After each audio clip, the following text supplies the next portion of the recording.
Après le témoignage, il y a près de 2 semaines, la famille Yves Siombo, c'est sa femme qui est venue évoquer la perte de cet homme 27 ans, père leurs 2 filles.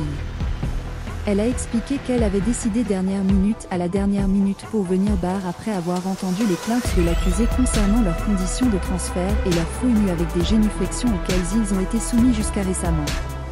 Cela m'a donné le courage de venir aujourd'hui.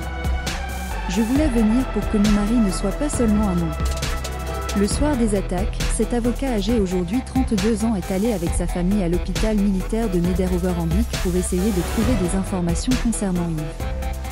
Nous avons été laissés à notre propre sort. Incertitude du moment. Ce jour-là, mon cœur était mort, a déclaré la jeune femme du jour où elle a appris la mort de son mari. J'étais dans mon lit et je n'ai rien ressenti.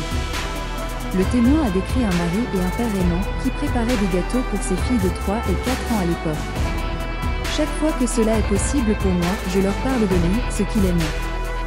Une chose que ces gens ne peuvent jamais nous enlever, c'est l'amour que nous avons à voir avec l'autre.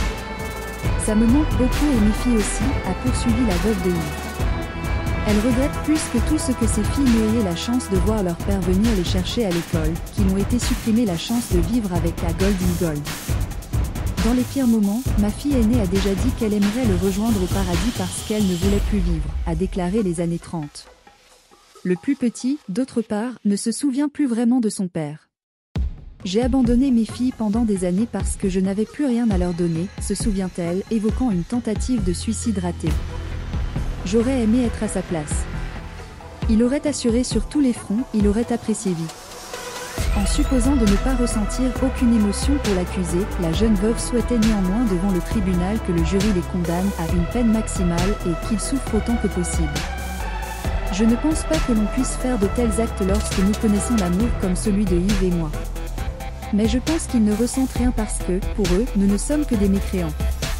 Bol anti-stress à la main, le jeune de 30 ans a reproché à l'accusé d'avoir retiré tous leurs droits des victimes décédées. Je ne vous pardonnerai jamais. Je ne peux pas vous pardonner, quand je sais que c'est mon salut.